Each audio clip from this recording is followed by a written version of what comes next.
तो आज हम करने वाले हैं डिबेंचर्स एज कोलेटरल सिक्योरिटी। ये वाला क्वेश्चन ज़रूर आना ही आना है। इसको कैसे समझेंगे, तो हम इस क्वेश्चन में क्या कर रहे हैं, हम एक बैंक लोन ले रहे हैं 8 लाख रुपए का, जिसके बदले में कंपनी उनको डिबेंचर दे देती है एज अ कोलेटरल सिक्योरिटी। अब ये जो डिबेंचर इशू है ना, ये एक्चुअली अभी इशू नहीं है, ये लाइबिलिटी अभी क्रिएट नहीं हुई है क्योंकि हमने डिफ़ॉल्ट ही नहीं किया। अगर हम इनकी पेमेंट दे देंगे तो ये डिबेंचर कभी भी काम में ही नहीं आएंगे। तो बेसिकली क्या हो रहा है, हमने उनको ये दे देना एज अ कोलेटरल, गिरवी रख देना। इसको रिकॉर्ड करने के दो मेथड्स हैं। पहला when journal entry is not pass, इस दूसरा है when journal entry is passed. आज हम इसको एक ही शॉट में देखने वाले हैं। तो पहला है when journal entry is not pass. तो बेसिकली जर्नल एंट्री कोई डलेगी नहीं। हम बैलेंस शीट में हम लिखेंगे इक्विटी एंड लायबिलिटी, उसके अंदर लिखेंगे नॉन करंट लायबिलिटीज़, उसके अंदर आएगा long term borrowing. Note number 1 8 lakh as loan हमने कितने का लिया, 8 लाख का।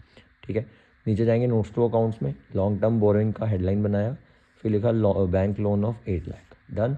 8 लाख यहाँ लिख देंगे और यही अमाउंट यहाँ चली जाती है। ये फर्स्ट मेथड हो गया। सेकंड मेथड में क्या है, when journal entry is passed. तो इसकी जर्नल एंट्री क्या बनने वाली है, debenture suspense account debit to 10% debenture account. ये 10% जो मैं लगा रहा हूँ, ये मैंने इमेजिनरी लगाया, आप कोई भी लगा सकते हैं जैसे जो क्वेश्चन में आएगा वैसे।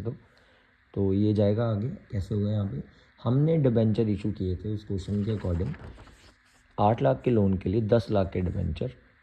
तो या तो अब 1 लाख डिबेंचर इशू किए हैं 10 ईच के बदले में, जिससे हमें 10 लाख आएगा। अब हम कभी भी कोलेटरल रखते हैं तो बैंक हमें जितने का लोन देता है उससे ज़्यादा की वैल्यू हमारे कोलेटरल की होती है। तो यहाँ पे भी यही हो रहा है। हम आगे करेंगे इसको। तो पहले सारा कुछ, पहले हमने हमारी एंट्री बनाई, debenture suspense account 10 lakh to 10% debenture. अगर ये डिबेंचर एक्चुअली इशू हुए होते तो पैसे आते, तो हम एंट्री डालते bank account debit to debenture account. But यहाँ पे पैसा तो कोई आ ही नहीं रहा, तो बेसिकली हम तो एज अ कोलेटरल इशू कर रहे हैं ना इसको, तो सस्पेंस हम डालेंगे क्योंकि कोई लेन देन नहीं हो रहा।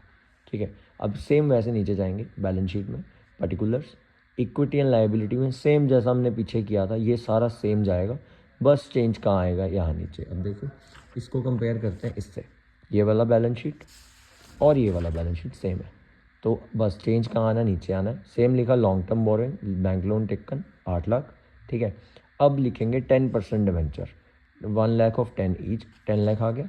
उसमें से माइनस कर देंगे डिबेंचर सस्पेंस अकाउंट 10 लाख।